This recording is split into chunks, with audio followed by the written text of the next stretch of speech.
अस्सलाम वालेकुम नाजरीन। पाकिस्तान का नया बजट अब 10 जून को पेश किया जाएगा।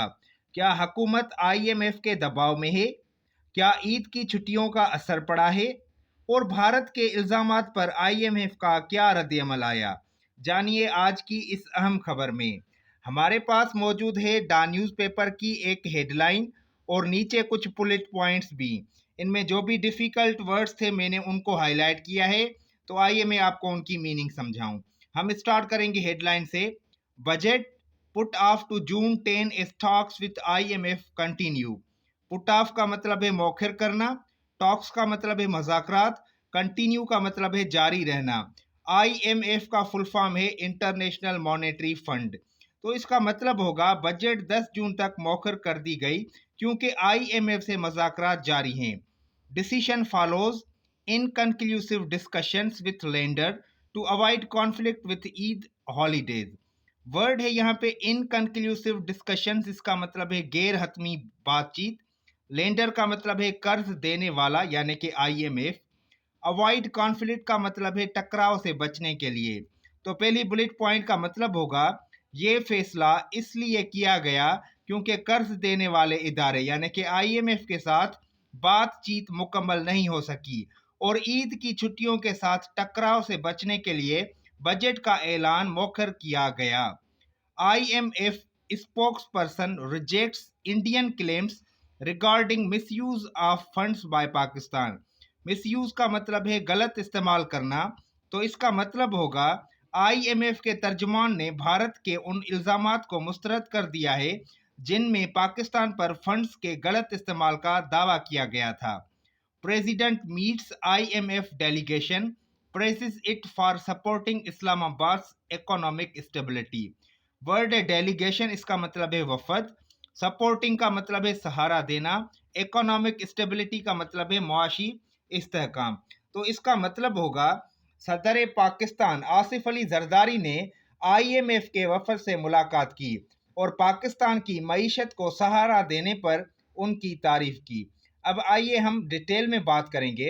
हुकूमत ने जुम्मा के रोज माली साल 2025-26 के बजट का ऐलान एक हफ्ते से जायद के लिए मौखर करते हुए 10 जून को कर दिया है। उसकी वजह आईएमएफ के साथ कुछ अहम माली मामलात पर गैर नतीजा खेज बातचीत और बजट सेशन के दौरान ईद की तातीलात से बचना है। जराए के मुताबिक आईएमएफ का अमला जुम्मा के वजीर खजाना मोहम्मद औरंगजेब के साथ हतमी इजलास समेत कई नशस्तों में बातचीत कर चुका है। वजीर के मशीर खुरम शहजाद ने तस्दीक की है कि अगले माली साल का बजट 10 जून को पेश किया जाएगा और पाकिस्तान इकोनॉमिक सर्वे 2024-25 9 जून को जारी किया जाएगा। इसलिए पहले बजट का ऐलान 2 जून के लिए तय था। मनसूबाबंदी के वजीर एहसन इकबाल ने डान को बताया कि आईएमएफ के साथ बातचीत अभी मुकम्मल हुई है और ये तय हुआ है कि बजट का ऐलान ईद के बाद जल्द किया जाए ताकि बजट सेशन का तसलसल बरकरार रहे। जराए के मुताबिक एक राय ये भी थी कि हुकूमत के लिए इतने अरकान पार्लियामेंट को उनके आबाई इलाकों से वापस बुलाकर बजट इजलास में इकट्ठा करना मुश्किल होगा क्योंकि ईद 7 जून को मुतवक्का है। इसलिए बजट के ऐलान के फौरन बाद एक तफसीली बहस होगी ताकि मालियाती तजावीज़ को पढ़कर दोनों ऐवानों में मंजूरी से पहले तजावीज़ दी जा सके और ये सब 30 जून से पहले मुकम्मल हो जाए। वजीर आजम शहबाज शरीफ तुर्किया, आज़रबाईजान, ईरान और वस्ती एशिया व मशरक वस्ता के कुछ दोस्त ममालिक के दौरे पर जा रहे हैं। वो बजट तैयारी के अमल में बराह रास्त शामिल नहीं हो सकेंगे। वो 29 मई को वापस आएंगे। इस साल बजट में शामिल की जाने वाली स्कीमों की मंजूरी वजीर आजम ने खुद दी है, जिनमें ताकतवर सनअतों को खुश करने के लिए स्कीमें भी शामिल थी ताकि किसी भी मुखालिफ का मौसर जवाब दिया जा सके। इसके साथ दिफाई बजट के लिए अगले साल की मालियाती तफसील भी अहम थी, लेकिन वो आईएमएफ के अमले से वजीर खजाना की मुलाकात में तय ना हो सकी। ताहम एफबीआर के आला हकाम के साथ बातचीत शाम तक जारी रही। जराये के मुताबिक अगले हफ्ते तक आईएमएफ के साथ वर्चुअल बातचीत जारी रहेगी ताकि दिफाई बजट को हतमी शक्ल दी जा सके। उसका मतलब ये है कि आमदनी, खर्च और दूसरे अंदाजा अभी मुकम्मल नहीं हुए। अवामी तरक्याती प्रोग्राम PSDP अब 1.5 ट्रिलियन रुपए पर मुतवक्का है, जिस पर 14 मई को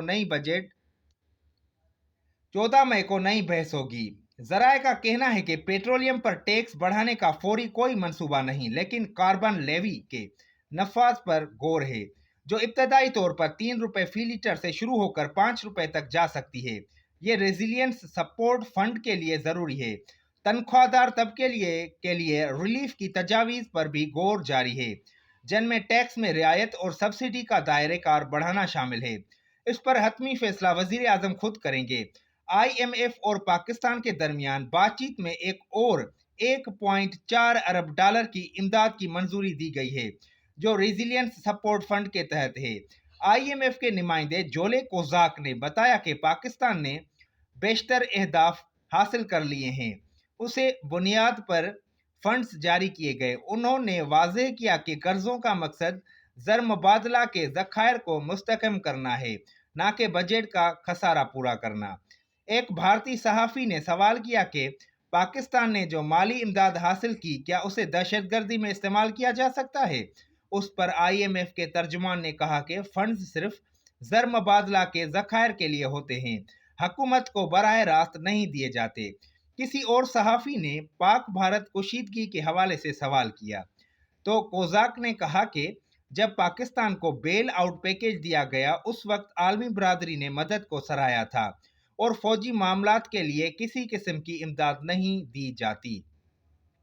जरदारी ने IMF के वफद से मुलाकात की। सदर आसिफ अली जरदारी ने IMF वफद से मुलाकात में कहा कि IMF का प्रोग्राम पाकिस्तानी मईशत के इस्तेहकाम में मददगार रहा है। मुलाकात में मशरक वस्ती और वस्ती एशियाई ममालिक के मस्बत मुआशी किरदार और ताआवुन पर भी बात हुई। सदर ने IMF की मदद को सराहा और मजीद इक्तसादी बेहतरी के लिए ताआवुन जारी रखने की ख्वाहिश जाहिर की। अगर आप भी डा न्यूज़ पेपर को अच्छे तरीके से पढ़ना चाहते हैं तो अपनी वोकेबुलरी को अच्छा बनाएं। मैंने आपको कई लेक्चर्स में बताया है कि डा न्यूज़ पेपर में फ्रेजल वर्ब्स का ज़्यादा इस्तेमाल किया जाता है। यहाँ पे देखें, फ्रेजल वर्ब का इस्तेमाल किया गया है, पुट ऑफ। सिनोनिम्स याद करें, एंटोनिम्स याद करें और प्रेजेंट सिंपल टेंस को ज़्यादा पढ़ें, क्योंकि प्रेजेंट सिंपल टेंस का इस्तेमाल डा न्यूज़ पेपर में सबसे ज़्यादा किया जाता है, खास करके जो उसकी हेडलाइन होती है और जो बुलेट पॉइंट्स होती हैं। डा न्यूज़ पेपर में इंटरनेशनल न्यूज़ भी होती हैं और नेशनल न्यूज़ भी होती हैं। जो CSS या किसी भी कॉम्पिटिटिव एग्जाम्स की तैयारी कर रहे हैं, उनके लिए डा न्यूज़ पेपर को पढ़ना बहुत ही इंपॉर्टेंट होता है, क्योंकि इसमें आपको पता चलता है कि हमारे मुल्क में क्या हो रहा है और बाहर की दुनिया में क्या हो रहा है। आपके करंट अफेयर्स भी बेहतर होते हैं।